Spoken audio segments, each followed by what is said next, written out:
Hello, everyone. Welcome to the Throw Zone. I'm your host, Big Kev, and today we're finally letting in some hammer throwers into the podcast. And so I like to welcome Kostas. Guys, my name is Kostas. Kevin, thank you for having me. It's been an honor. I'm actually a fan. I've been watching your podcast videos lately, so it's my honor to be actually the first hammer thrower to be here. Yeah, we're glad to have you on. But if you'd like to share us a couple quick little bits of information about yourself besides being a hammer thrower up in Minnesota. Yeah, so I'm originally from Greece. I grew up in Greece. I spent 19 years of my life in Greece, and I decided to study abroad.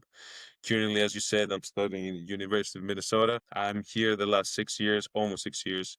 I got an undergrad degree in sports management. I'm doing a master's program in sports exercise science, and I throw hammer. Basically, I spin around and I throw things far. And yeah, that's pretty much. Awesome. Well, as we're getting rolling here, I'd like to give a shout out to our sponsors here. First, I want to thank Lincoln Mics. They provide our microphones and equipment here and the home base in Lincoln, Nebraska. Feel free to go on their website and they'll be there for all your microphone repair and custom microphone needs. And remember, if you pay with Bitcoin, they do offer 50% off. And then I also would like to thank Schubert Cattle and Farms LLC, located in Fall City, Nebraska. If you're serious about high quality beef, then why sell for anything less than locally raised farm direct cattle? Schubert Cattle and Farms gives you the opportunity to buy a whole cow, half cow, or whatever you need to make sure you get that premium farm fresh beef straight from the source. So if you're looking to get a little stronger in the weight room or put some extra power into your throws, just DM the Throw Zone on Instagram and we'll get you connected. But anyways, to get this thing rolling, Kostas, what inspired you to get into throwing the hammer?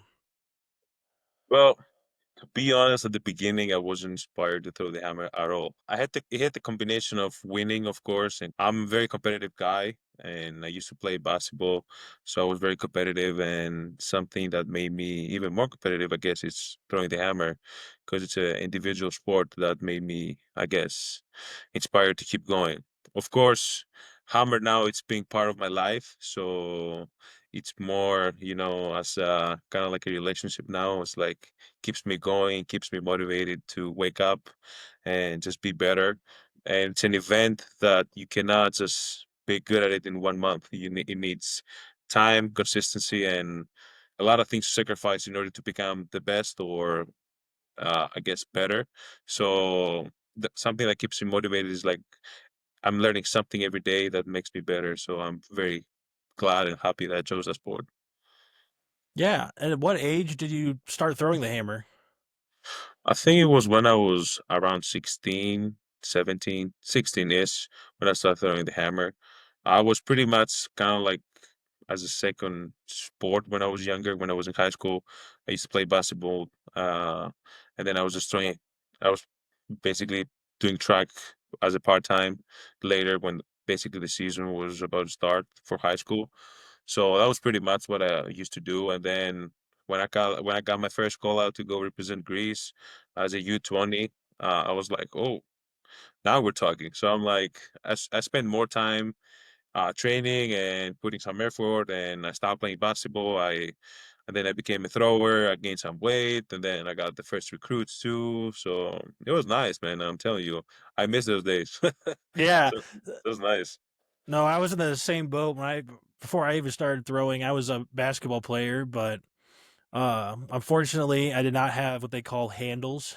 Uh, I Yeah, feel I you. was if I was in the paint, it was going in, or Yeah. I was automatic from the free throw line. But being 6'3", you can't exactly play center. So Yeah. that's You what happened for me. And Yeah, most likely if you actually want to go pro, you're probably gonna end up playing a point guard. So yeah, yeah, exactly. And that no, that's not happening. I don't like to share the ball. I'm just used to getting the boards and going up. But sounds about right. no, yeah. So then let's say when you got started, did you know right away once you got that call to U20s that you wanted to pursue like the hammer Oh yeah, throw? Yeah. yeah. I mean, I talked to my parents too because I was pretty good with basketball actually. So I wanted to actually play ball, but at the same time, hammer was kind of like already there too. So I kind of like decided to throw hammer, and I think that made me go to the next step, which was qualify for the world team as a U20, my first year as a U20, and then getting some offers to study abroad. And that made also the idea of like, okay, let's try to learn English and try to study abroad. Because at that point, I wasn't speak any type of English. The best I could say back in the day was probably, "Hi, how are you? Nice to meet you."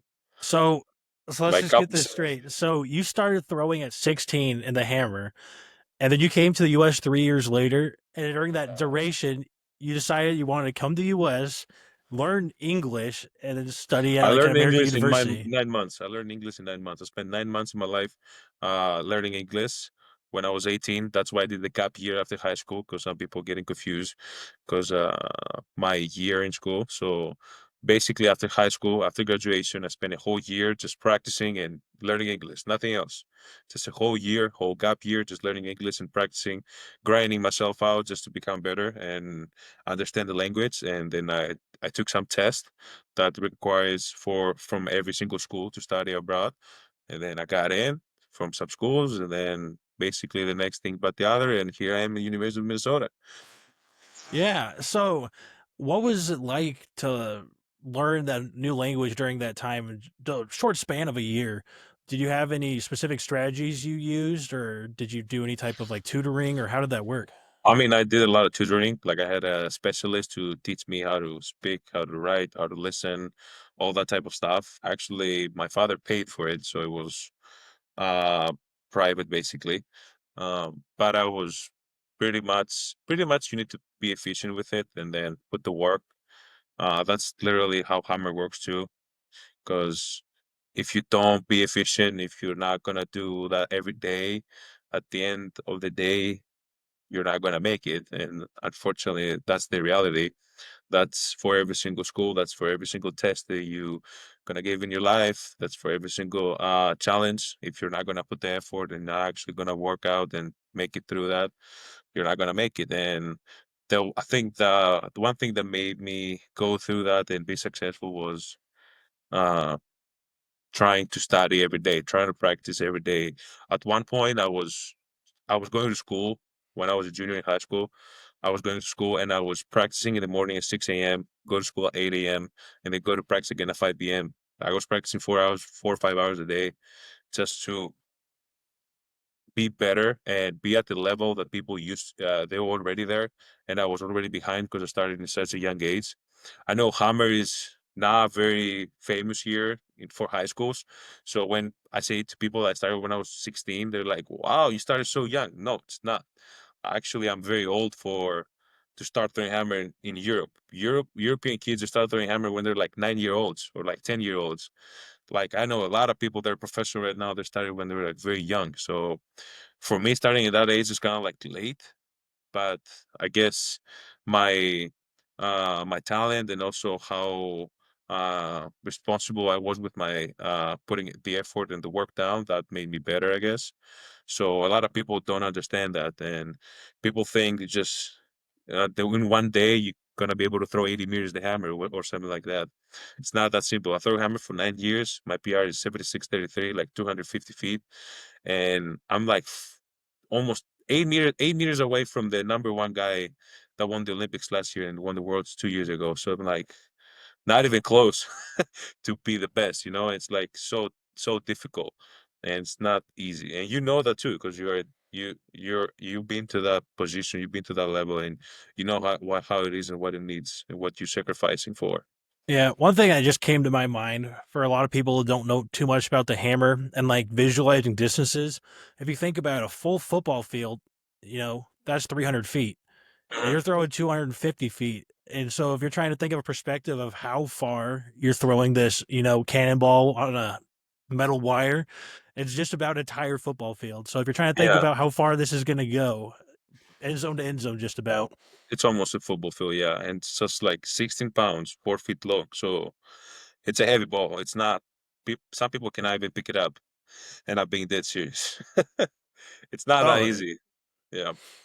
Some people yeah. think it's like throwing it's easy, but at the same time it's not. It takes a lot of mental skills and a lot of physical uh strengths that you need to build through these years and to be better. And you know that too, you're a thrower, so you know it takes some specific strength to go through in order to get better. And some people think it's very, very simple, but it is not. So I'm trying to explain that sometimes to people. They ask me for advices. They're like, "Oh, look at this. That's my throw. I'm throwing 45 meters. What should I do next to throw far?" The only thing I say is like, just keep throwing. Like there's nothing I can change to your throw. It's just you just need more reps, basically. Yeah. You need to just get comfortable, get the feeling, because it's all about the feeling. Yeah, I'm doing some coaching right now. I had that exact talk actually yesterday with Yeah. the guy I'm coaching. He asked me, like, I don't understand when you think about, I look at Krauser or Joe Kovacs or Peyton or the other like top world class shot putters, and their throw just looks so effortless. And when I look at my throw, I can see only like, little things that I need to work on. Like, how do I just keep getting better? And that's what I told him is you just got to keep getting reps in, throw different weight implements, and eventually you're gonna start strengthening the right areas. And keep in mind, a lot of technique and growth is going to happen, but Maturity too comes with it. and It's you have to like, get your body yeah, prepared to do that. yeah. And I recently had a conversation with one of our younger athletes. He's a freshman here. He's like not throwing far, and I'm like, bro, you just need more reps. You just start throwing hammer. It's not even a year you're throwing hammer. Like when I pick up the hammer and I threw it my first time ever, I didn't even throw that far as you threw that. So it just takes a lot of time, a lot of work. Like that's all it takes. And then I like to describe it to a lot of people. The hammer is kind of like building a relationship because hammer is all about feeling. Hammer is all about like understand what you need to do at a specific moment. And sometimes everything can go wrong because for is a millisecond during the throw, if you go a little bit too fast or a little bit too slow, everything can be changed and everything can be go downhill. So some people don't understand that. So it's very complicated. It's an event I enjoy. I spend a lot of time outside of throwing just to visualize it, just spend some time, think about how a perfect throw can look like and stuff like that. I recently started doing some imagery. So people like think, I mean, some people think it's a joke, but I think finding new mental skills and mental strategies actually can make you better. And recently studying on that about mental strategies, and I noticed that actually you get a lot of benefits out of it. So just getting through these type of skills, they definitely made me better, and I would say more mature how to approach also a competition. Yeah, no, I really like the idea of using mental imagery. That's something that in my recent episodes with Joe, he talked about. He does a lot of the mental imagery for training. And I actually heard this like wise tale, fictional thing, and it was about there's this guy who loves golf that was in prison and he never got to golf. But every day he would close his eyes and imagine what that perfect swing felt like. And he would rehearse it in his head over and over again, and he was there for a long time. And then when he got out, he went to go golfing, and first swing was a perfect swing because he knew what that was going to feel like, and to where actually executing the technique was natural because he was already prepared to do that. Exactly, and that's the that's one of the key takeaways I guess people need to understand, I guess, from today. It's like getting that type of skill is very difficult, but it's like kind of like throwing too. Like practicing with it and getting comfortable and getting reps in, you're actually gonna end up at the point that you want to be. So that's the same thing with like working on new mental strategies or working on a new technique or working with something new that the coach told you to do and you're feeling you're like it's not right. Just do it, man. Just trust your coach. That's why you chose to be there, whatever you are. And at the end of the day, if you think it's not that, just talk, communicate. That's the other thing too, communication. Yeah. And so, I guess building off talking about how you were learning English before you came to Minnesota, was there any difficulties with learning how to be coached in English compared to back home? Yeah, there was like a language barrier, um, but that just went away over time. I guess the body language is very important, and at least at the first couple months, because there are specific cues and phrases that you don't understand. You're like, oh, what this means. So, like, for example, can be if the coach tells me, step forward, which sometimes I couldn't understand what he meant, but showing me that with his body of like stepping forward with his leg made me understand what he was talking about. So body language was a big part of getting comfortable and getting better day by day. I mean, unfortunately, I was a COVID baby too. That made all the things way worse because I came here in 2020 January, and then COVID happened by the end of March, and then I just went home, spent 9 months studying abroad, but from home. I was doing remote, everything remote from back to Greece, 8 hours ahead. So I was doing classes till midnight sometimes during the semester, and it That's a was lot of awful. dedication. Yeah, it was awful. It was not fun. But then at the end of the day, I said I'll just go back after 2021 because I was thinking to stop and give up because I was like, what's the point of doing that? I mean, we had COVID. We didn't know what the future was going to look like, stuff like that. Countries were shutting down. Everything was shutting down. It was like, what is happening, you know? So it was scary moment. It was very scary moments. But at the end of the day, I came back and I kept going, I guess. Were you able Somehow. to get any training done during No, the lockdown? that's the funny part. If I find a picture of me from 2021 and send it to you, I'm a big boy. Like I gained a lot of weight because of that. I remember my head coach when I came back and he saw me the first day, he kind of like did this. He was like, "What happened?" Like I got a belly, and he was like, "What happened?" I'm like, "Too much of bakery." So my family has a family business, and we have a bakery back home. Just just being locked down, locked in, just eating all the goodies that my mom used to cook every day. So just playing a lot of video games too. So no practice. Unfortunately, Greece um, went through a very strict rules through COVID, so we couldn't even go out. If we wanted to go out, it was like for groceries or I guess for physical activity, but they couldn't let us lift into a room, and they Yeah. couldn't let us throw because we were sharing implements, so they were kind of like no because of bacteria and all that. So it was crazy. So basically, I came back in 2021 with no practice, zero preparation. I came back unathletic, not in the shape to throw.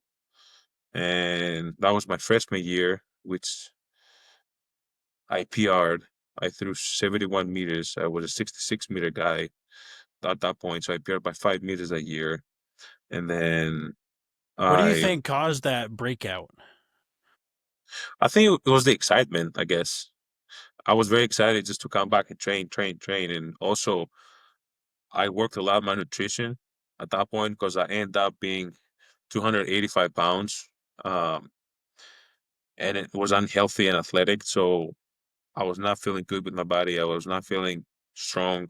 I was just feeling, ill, kind of like ill with so much crap I used to eat. So I put a lot of effort on my diet too. Like I worked with a nutritionist here. So they helped me to just be in a better shape, get in a better shape, and just trying to be consistent with that too, because diet is a big part of the performance too. So eating good things and will make you also feel better, will make you perform better. It's part of your performance. Some people say it's up to 70% of your performance in your training progress, eating properly. I think for throwers a little bit less, to be honest. We can eat some crap and still perform well.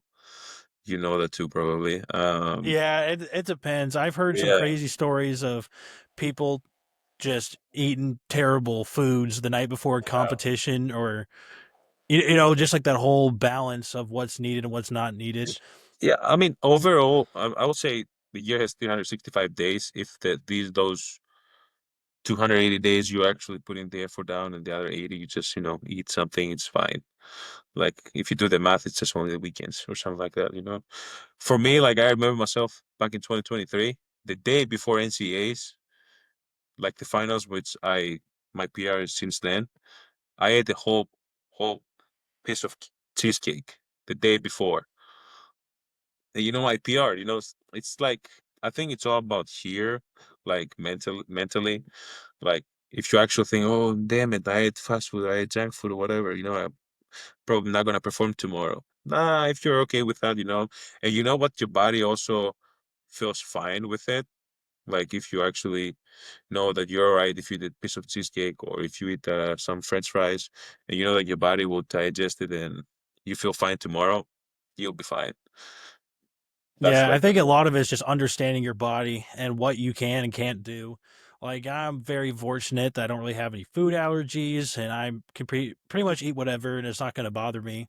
But that's not to say, go load up on some McDoubles right before you throw, because that's definitely not a recipe for success no, by no, any no. means. But, that's another thing that throwers I feel pride themselves. We have a lot of adaptability and grit to where if we're traveling, for example, and you have to compete the next day and there's no kind of like fresh, healthier options, I feel like most people are able to just pick something and make it work.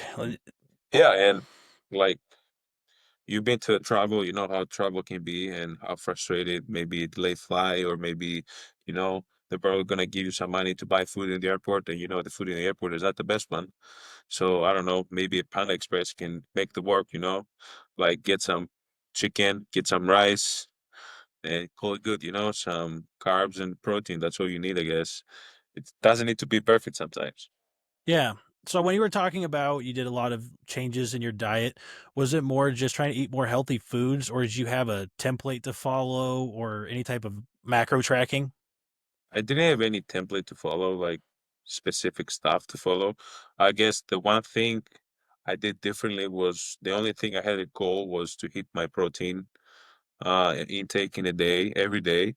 So I had, let's say, 200 grams of protein to eat a day. So I was like trying to hit that every day, sometimes go over that. And then I had a specific amount of calories I need to eat, but in a healthier way. Because let's say I used to eat um, I don't know. I used to eat like French fries and stuff like that for lunch instead of just eating baked potatoes. Make it healthier and eat some broccoli with it instead of just eating mayonnaise or whatever. So just make it healthier in a way, but still hit the carbs and the calories I had to do. I definitely lowered the calories because I had to just drop down and be athletic and then trying to bulk up again. So I end up going from 285 to 240 What? How in fast was that? 1.5 year. So Wow, it was pretty slow. Not slow. It was all right. It was that's good. pretty fast still. Yeah, some people think it's fast, but don't forget we're athletes. We're practicing a lot of hours during the day. So our metabolism will get better, of course, if we eat properly. So yeah, I dropped down to 240 and then I built up again. So my this 1.5 year, the last 2 years, I'm gaining weight consistently every year. Like last year, I gained 10 pounds in a year of gaining weight, which I become stronger, get faster, even gaining 10 pounds. So nutrition is definitely playing a significant role into your performance. And I think it's very important for people to understand that you need to eat if you want to be a thrower. Like you need to eat calories. And for me, I'm not a big guy, like compared to other hammer throwers. I'm like 255, 6'2", not very big. But I eat close to 4,000 calories a day. So it's pretty a lot for an average person. It's probably double that an average person eats a day. So I'm still eat a lot, and I always make sure it's gonna be the healthiest version I can get. Uh, but it can't eat some, it's not gonna be perfect. I'm still gonna eat junk food. I'm still gonna enjoy my ice cream or my cheesecake. I'm a fan of cheesecake, as I said earlier. So I agree. That's a good one to keep in the mix. No, I was in the same way. My freshman year, when I started college, I was about 315 or so, and I was like a pretty lean 315 based on like how skinny I look looking back at it. And I got up because I thought I needed to, gain more muscle, gain more weight. And in my head, I thought more weight equals more strength. And I remember getting to a point to where I felt really just like not unhealthy, but I just felt slow. Like my movements felt slow. I didn't feel very snappy. And I worked really hard with my dietitian at school to get a good plan put together. And I was able to lose like, 15, 20 pounds with pretty quick, like right before the season started. And then I was so locked in where I was like, okay, only whole grain options for my carbs. And we're only getting lean meats. And I was so into it. And I remember coming home for whatever reason, and my dad offered me a Dr. Pepper, and I was like, Dad, I can't drink Dr. Pepper. Like that you know what that is? That's horrible. That's bad for you. And then I kind of had this weird like moment where I was thinking about it later of you only have one life. If you have a little bit here and there, it's not going to be that bad. It's not gonna cost you anything. And exactly. And I felt like I was so stressed trying to make sure I was hitting all those goals 24/7. I wasn't allowing myself just like a nice, okay, you can't eat an entire cheesecake, but you can have a slice. So I feel like having a good balance is pretty helpful for that situation. Yeah, and I think that's what at least I do. Like I'm trying to make sure at least 6 out of 7 days during the week I can eat properly and still, because eating is part of your job, part of your sport, and eating properly. But I'm gonna here and there, as you said, I'm gonna have a piece of cheesecake. Not the whole cheesecake, but I'm gonna have a piece of cheesecake. Or I'm gonna have a pop, or I'm gonna have, a brownie or whatever, an ice cream. So I'm gonna still enjoy myself and enjoy that Yeah, type of. which I think is super important. You need a nice balance where you can Yeah. only be eating that optimal diet or training in that certain condition for so long before you're just going to break. Where you not saying to go out, go crazy, but like Yeah, everyone needs to have a balance. and that's the same thing with throwing too. Is like you cannot overdo it, you cannot underdo it. Like I remember myself when I was younger, I was overdoing everything. Like, oh, more this, more that, more reps. I need to throw more. I need to lift more. I need to lift Ex- 3 hours a day. No. A good lifting session can take 45 minutes to an hour and 15 max. And that can benefit you the most out of it. It doesn't have to be 2 hours of the lift, you don't need to go to the weight room and lift everything there is there, just and you're do not maxing one. out every day. That was one of Exactly. my biggest lessons that I've had to deal with. Yeah, it's like, yeah, exactly. Not maxing out every day. And that's like comes with maturity, as we said earlier, and experience too. And I think experience is very important too. Like you can't just, as I said earlier, in 1 month wake up and throw 80 meters, but through lessons, challenges, experiences, and maturity, you end up getting the result that you want. And you always need to set goals too. That's also very important. People don't do that sometimes. Like they don't set goals. Write down your goals. That's what my coach from back home taught me, and I'm very happy that he taught me that. Write down your goals. Write down your goals and bring it to me as being your coach. Like if I'm gonna ask you to write down your goals, you should write down your goals and bring it to me. Because with that, we know what you need, what you want, and I can work on that and make sure you're gonna succeed that. You're gonna make it. You're gonna make it there. So you need to know where you're going. You can't just say, all right, let's see. It's like What can I driving do without this a year? map. Exactly. It's driving without a map. It's like, oh, I want to drive to Nebraska. How am I driving to Nebraska? Who cares? I'm not going to use a map. Just Next figure thing you out know, by you're in myself. Canada. End up in Florida or something, So you need to have a plan, and the coach will help you uh find that. But you need to have goals, and if you have goals, that can be like I remember last year. So last year I redshirt. I didn't compete for NCAAs. I was trying to make the Olympic team. Unfortunately, I missed it for one spot and 1 point in the ranking, so I was very unfortunate. But my goal was to make the European final. That was my long-term goal, which I did. I made the European final in a major championship.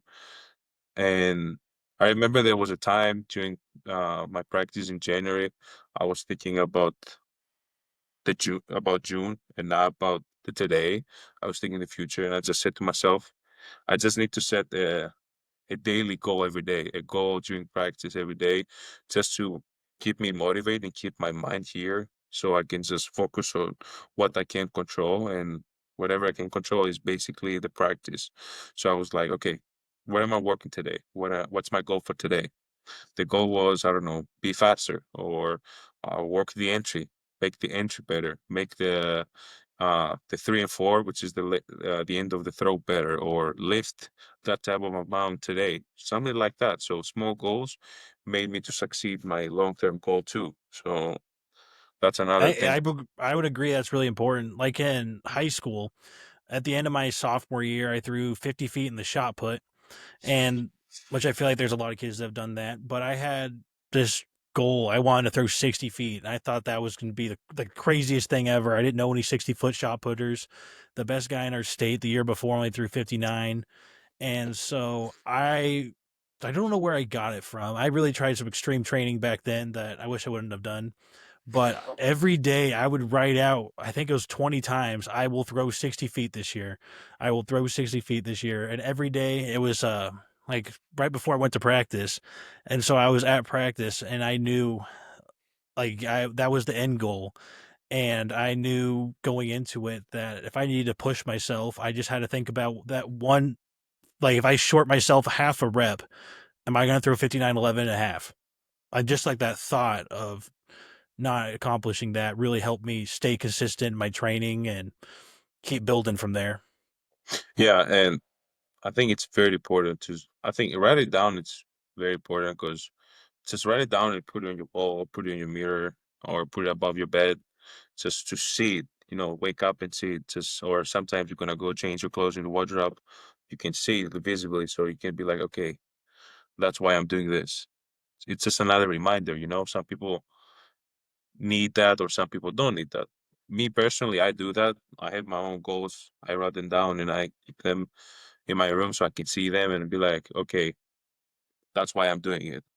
You know, there are days you don't want to stand up from your bed and go to 8 a.m. practice. Sometimes you don't want to go to 6:30 a.m. lifts or something like that. I don't know. These little things will make you to go to your lift and get a motivation going too. Like, all right, I'm doing this for that specific reason, and I'm gonna sacrifice my nap. I'm gonna sacrifice my bed of staying there and laying and feeling comfortable to get uncomfortable. Because that's another thing. You need to get uncomfortable in order to succeed. Nothing comes with comfortableness. Nothing. I promise you, there's nothing there. You need to go at the other side, feel uncomfortable every single day in order to succeed. And people will laugh at you. People will point you with the finger. People will be like, oh, look at him. He's going 6 a.m. Go left. Wow, I would never do that. That's the difference. That's why you're doing it because you are the reason you're going to succeed. You are the reason you'll become better in the future too. Exactly. And one tactic that I used that I thought was kind of funny, I actually would change my pin on my phone to whatever my goal was for throwing. So every time I unlocked my phone, like when my goal was to throw 1980, I would type in my password was 1980. So every time I'd open my phone, it was 1980, and I was thinking about it all day. And it worked really well until I actually changed my pen to. I don't remember what my goal was. It wasn't. I thought it was in meters, and it was in feet. And I actually had a factory reset my phone and lost everything, and had to deal with all that. So also write your passwords down. So pro tip there. But no, I always thought that was a really helpful strategy for me. It is very good strategy. Or even like go to your notes, write down your goals, and take a screenshot of that and put it as your lock screen. That's another thing that people do, just to see it every day. Something that I just um, I use it for myself at least. I record myself telling to myself how a good day, how a perfect day is going to look like me competing would be waking up, feeling good, stretching, get my routine before my competition, I guess, eat properly, hydrate properly, and then go and throw a PR. And how I'm gonna throw a PR, just record myself talking about that, and then just listening right before I compete, or right before I go to a practice, or right before I want to go lift the PR in the weight room. You know, so that made me also like stimulate and visualize my perfect throw, visualize my perfect competition better, and get me into the mood and the mode I wanted to be. And you're hoping the mind is such a powerful tool where you're almost convincing, repeating yourself in that way. You're almost giving yourself that assurance of, yeah, I can do it. Like I can hear someone telling me that right in the phone. I can remember the tw I remember the one time that my mind actually helped me to perform better was the 2023 Big Ten championship in was Illinois? No, Indiana. 23 would have been, was that, it wasn't Minnesota, was it? No, that was No, that was 20, 22. that was 21. What the heck? Why can't I Oh, remember? 22, 22, you're right. 23 was, I think it was Indiana. Yeah, it was Indiana. I don't know what Yeah, I'm thinking. yeah. We're Indiana. Um, the guy who was winning, he PR'd and he didn't throw far because my PR back in the day was way farther than him. But I was just, I think I thought I hit the wall, you know? It was like, I throw that because I threw 73 low, 73 high, 73 mid, 73 mid, 73 mid, five throws in. And I'm like, what the frick? It's just, bro, just, you're better. Just do it. Like, I went to the last round, I got into the ring, and I said to myself, I'm gonna win right now. And I won. I threw the mid record. I broke the Big Ten mid record from. I took it from Rudy Winkler, which is a well-known American hammer thrower, and I won the American record competition. holder. Exactly. Yeah, yeah. Olympian, world finalist. Like he has everything, and I won the competition because I said to myself, I'm going to win. I got it. I thought I just said to myself, I got it. I just thought about what I've done so far just to be here and prove everything that to everybody that I'm better. So that's another thing. The mind is very powerful. Yeah, I had a experience last year in the summer. We were doing a lot of high reps on squats, and I was working on trying to grow my Instagram, and I was like, okay, I can get a nice lifting video in, that I can get some views, maybe some more followers, whatever. And I was trying to think about like what could be super cool, and we're doing sets of tens on squats, and I I did 500 a couple years ago on back squat for 10, which I do not recommend if you enjoy having feeling in your body. And I was like, what if I did 565 or 555? Yeah, 555. And I thought that was just absurd. And I thought of that on Monday, and all week I'm like, okay, Friday, we're going to try it. And that day finally came around. And my first rep, like, when you're doing high reps on squats, how sometimes it's bouncy to where you hit the Yeah, bottom, going you just like fast. bounce back up, and it's like kind of effortless. It was one of those days where I felt like I did 10 singles in a row where I was fighting for my life on rep one, and it just was not feeling smooth at all. And I remember having to just push through that entire thing, and it felt like forever. Just to make a And video. because I told myself, I'm like, okay, you got to post this on Instagram. Be like, I don't want to look bad. And they had some other sports in the weight room, and my buddies knew what I was doing. And we had like the freshmen in there, and I wanted to know I was a big dog in the weight room, so I had to act as nonchalant as I could at that point, which was taking my belt off and laying flat on the floor after that 10th rep, and making a big Yeah, deal about it. So I thought I'd look cool, but yeah. You probably didn't feel well for the next 2 weeks, right? that next day I don't think I moved. I think I just Yeah, rolled around the floor and cried yeah. probably, but It's a high price to pay for a small, yeah, it reward. didn't even blow up on TikTok. What the heck? Yeah. So I would not recommend to that to people, especially to people who are just trying to throw and get better. Yeah, It's unless like you're Joe not. Kovacs and can casually squat 750 for 10. If so, Sheesh. That was oof, man. That guy is strong. Like I don't think I've ever seen a guy lifting like that before. And we have a pretty strong sophomore here. Our hammer guy, he just squat like 660 for one rep the other day, which is like 300 kilos. Still very impressive, but it's like seeing just Joe Kovacs doing like casually 80 more pounds than him and just doing it for reps. I'm like, whoa, that's a different type of level, you know? Exactly. And that's one thing that I always thought was really cool about throwers, where you just have some absolute machines when it comes to the weight room. Like for example, there was one day I remember talking to Ponzio when we were trained together, and he was doing pad incline bench.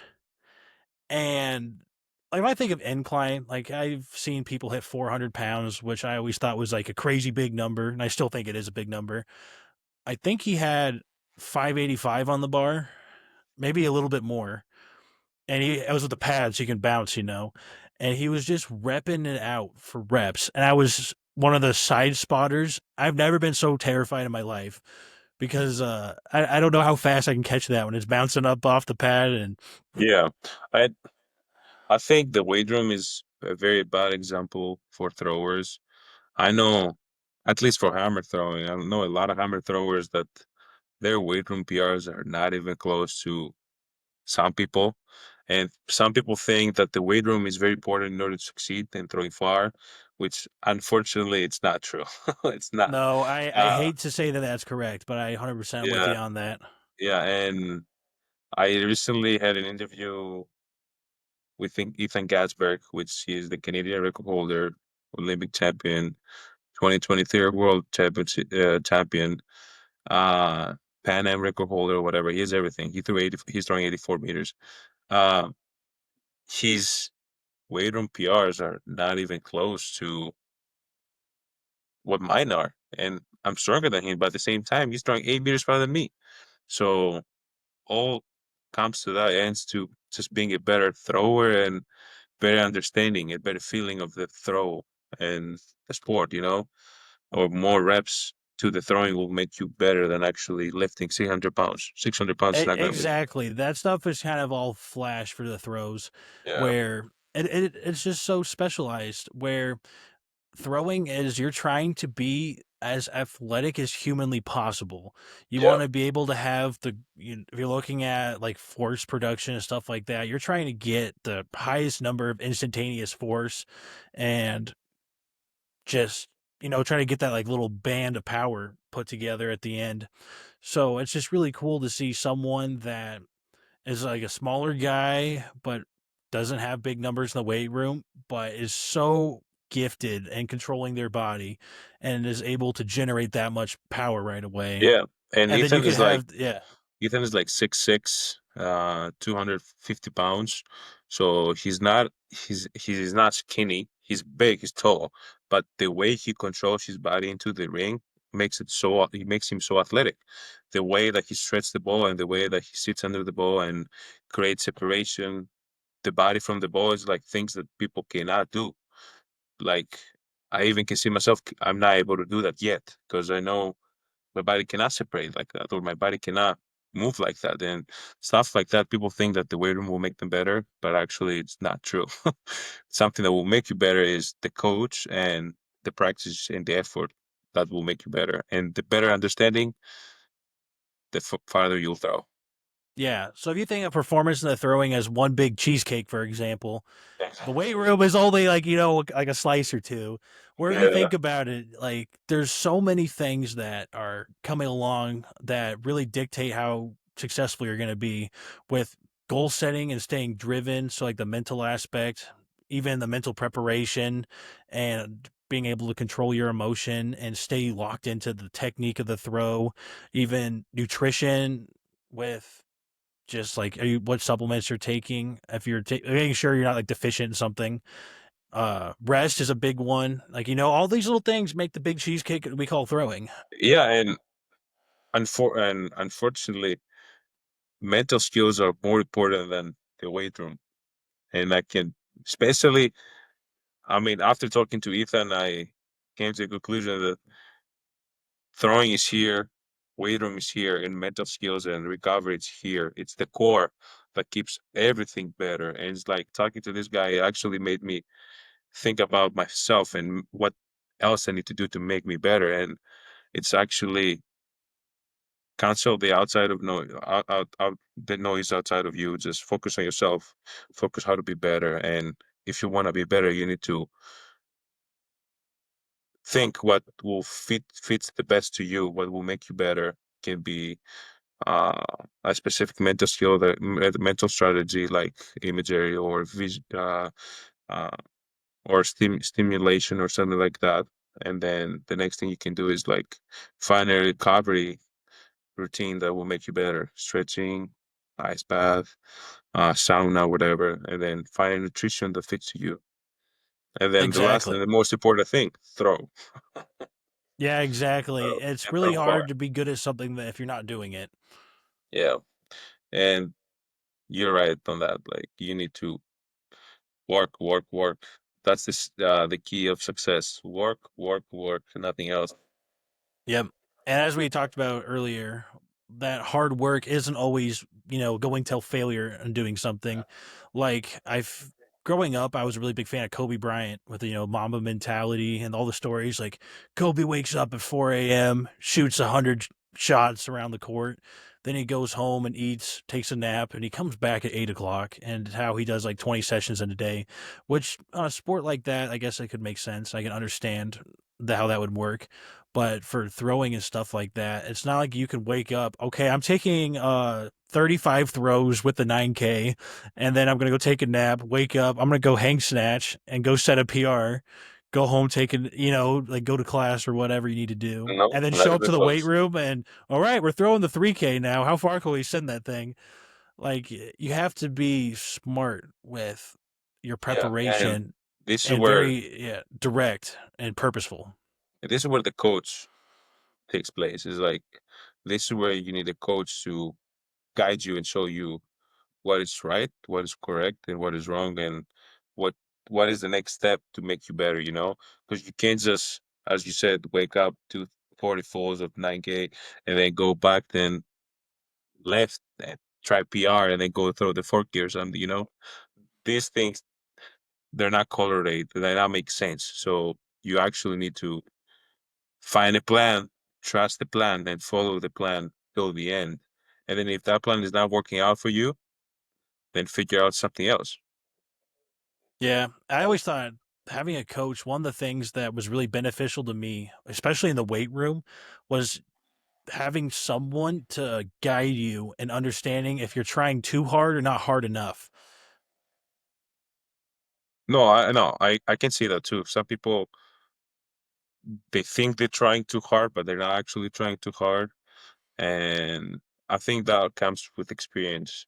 I don't think you can just I don't think you can find that in a day or a month or a couple months in. I think that comes with experience and then pushing your body and pushing yourself the right time and the right moment and properly. It's the things that you'll figure out day by day, time by time. And yeah, it's not something that you're gonna wake up and be good at it. Yeah, no, I really enjoyed how, like, for example, our lifting coach on days where I was really tired, in my mind, I knew I needed to like back off on the weight because if I tried to do my percentages I was supposed to do for the day, I know I would fail. Like on a set of five, I did a single, that was the end of me. Yeah, And having someone there to say, no, that's good. You're not slacking. Like that's what you should do for the day. And compared yeah, to those days where you feel really good and you're trying to like stay consistent and you just smoked like a triple at 95% and you're supposed to do another set and you're trying to follow the rules, but having someone to tell you, hey, you're on the right track, you're feeling good, go do more weight. You're not gonna hop off the train here for that. exactly. And don't forget, at the end of the day, you're human. You're not a robot. You cannot just wake up and feel crazy good and just go break another PR. There are gonna be days that you're gonna feel awful. You're gonna feel sore, tired, and you need to take a step back sometimes. And for me today was one of those days. I took a step back. We were supposed to do front squats today. My body wasn't feeling great, so I ended up doing box squats. I found something else, still put the work in, still make sure I'm gonna hit the right intensity, but just in a different way, just because I don't know, my body didn't feel well today to just do front squats because Yeah, that was just the day. And things like that, you need to have a coach. And some people will be like, "Oh, Kostas, I don't have a coach." Well, that's a good thing. I'm currently working on something that if you want to be a hammer thrower, that's the one that you're gonna look into that. So the only thing you need to do is follow me on Instagram or every other social media platform, and you will learn soon when I'm working on it. It's something that will change the game of throwing in a way of like getting an online coach.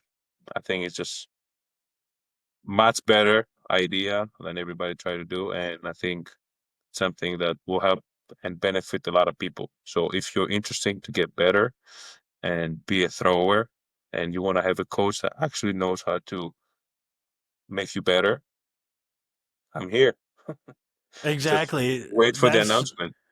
Yeah, we're at that point in terms of our technological advancements where you can, like, if you don't have a coach here, we have ways to find some. Yeah. And that's that's why I'm studying sports exercise science, as I said earlier, because that's the things I want to work and be better, just learn more things that can make you better. And all these classes and all these seminars I've done so far, it just made me better. And I already have experience as a coach too, which is something people don't know. It's like I coached a kid that made the U20 Worlds last year in Peru. He won nationals in discus and hammer back home. I got a kid, he won the U18s in nationals and also got third in Europeans in U18s. Like youth development, kids that are like teenagers and old enough to progress and go to the next level. And those kids now are getting recruited from D1 colleges. So that's another thing. Like I help kids to succeed what they want, but also get the next step, which is their future. Get a degree, uh, and despite of just throwing, will make your future better. You know, because you're gonna study that you like and something that will make you better. So people don't see that, but I promise you, will be a good thing. Yeah. No, we'll definitely be posting updates when you come out with that. And just kind of going off, talking about your experience as a coach, do you feel like that's helped you a lot with understanding throwing and just overall your training? Yeah, 100%. And just sitting on the other side of the rink, you know, just not it's not me the one that's throwing, I'm just watching somebody else throwing. Just makes me understand why hammer throw is so difficult. That's the one thing I understand. And then what makes me again passionate for the future too, like long term. Like I want to be a coach in the future when I'm done throwing because I want to like create my own uh let's say history as a coach or whatever you want to name it. Yeah, work Create on your resume. Yeah, exactly. And just sitting on the other side of the ring, just a different type of feeling. And you probably have a little bit of sense of that just coaching kids. It's like it's completely different, but it's definitely something that I like and that drives me also crazy sometimes of like, oh, I want Yeah, because you more. can't control it. That's what I Yeah, learned. I've yeah, done private yeah. coaching for the last few months, and one of the guys I've been working with today was his varsity tryout. And he texted me when I was lifting this afternoon, and he had a 3 foot PR for his like what he's done in meets and compared to what he just threw. And he's been working really hard, and it's like I know it feels good in his shoes, but also that feeling of, oh, it's work. Everything we're doing is working. The It's plan's working. coming along, Yeah. and and And it's that's the like, nice part. Like yeah, I went home last summer for like summer. I went home in April, but I spent almost 5 months back home. The day I land my foot back, I was working with these kids, like because unfortunately my coach got diagnosed with cancer back home, so somebody had to take over, and I was the one with, let's say, with free time at that moment because I was just only practicing and competing, so I had time to check the other kids and make it write down a plan for them, talk to them and figure out what they need and what they want. So just, going to a national championship in U20s, it's a big thing for a thrower just to even take participate on that. But winning discus and hammer, just one guy, it's very important. It's crazy. So just getting that feeling of having a kid that actually put the effort down and worked and made everything right and won and made the U20 team travel to Worlds for his first time, and then he got a scholarship now in the US. He's studying in the United States. The thing is like makes me feel better.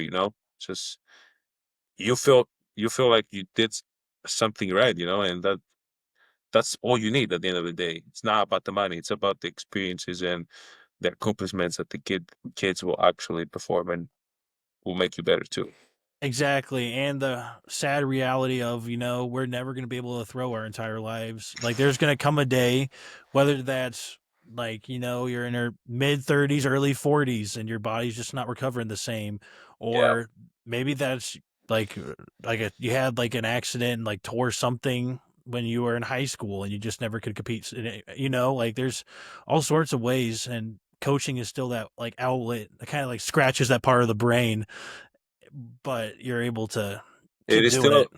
I just want to say because I'm a very beginner as a coach, and I just start doing it a couple months now. I would just say that it's very difficult for a coach to understand the kid, that what the kid needs and wants. So the best thing the kid can do is communicate and be honest from the beginning and express feelings and goals and everything. So that will make our life better as coaches and as of course coaches are just starting their journeys. So at the end of the day, I can just know that the kid is good because if they want to actually put the work down, so if the work. So it's pretty important to know what they need and what they ask for. Yeah. Communication is key.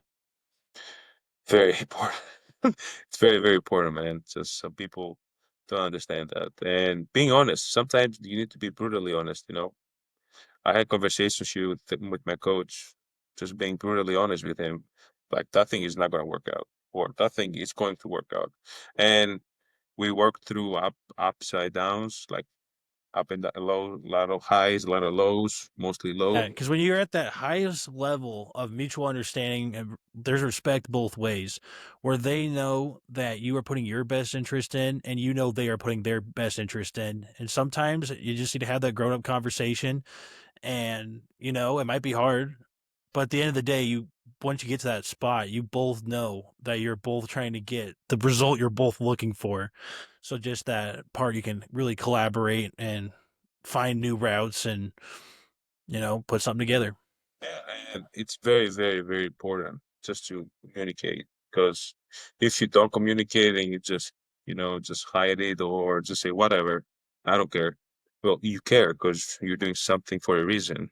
So it's just better to communicate and get a moment that both of you are weird or it just feels kind of awkward for both of you. But at the end of the day, both of you will be better and you will end up being closer. And I remember that with my coach at least vividly that my first and last indoor in 2021, Big Tens, my coach came over and said, we need to do this and this and this. I said, Coach, I got it.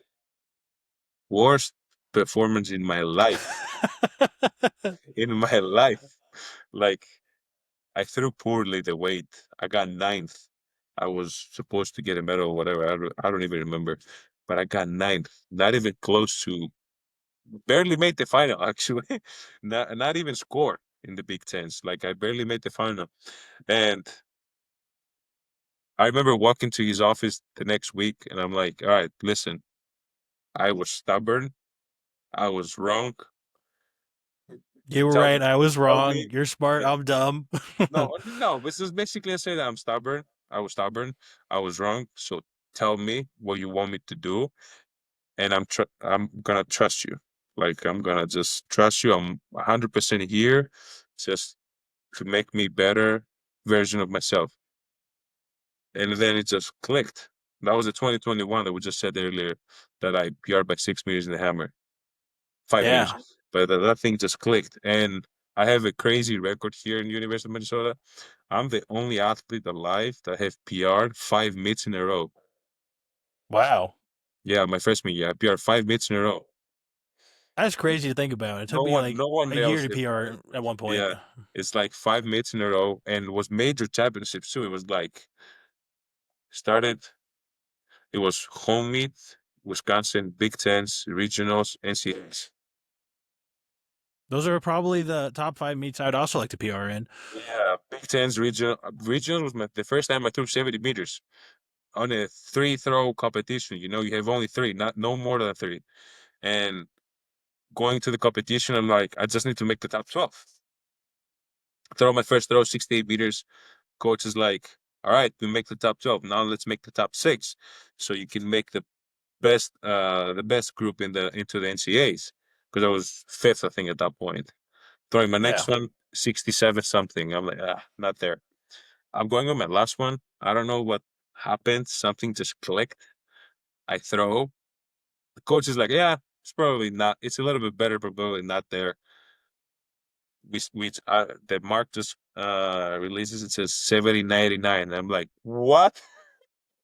I got That's the best feeling. Yeah, and I was like, what? That came out of nowhere. Just watching that throw and watching other of throws at that point because I threw a couple 69 meters leading to that, and just watching the 70 and almost 71 meter. I'm like, wow, that came out of nowhere into a competition that it doesn't.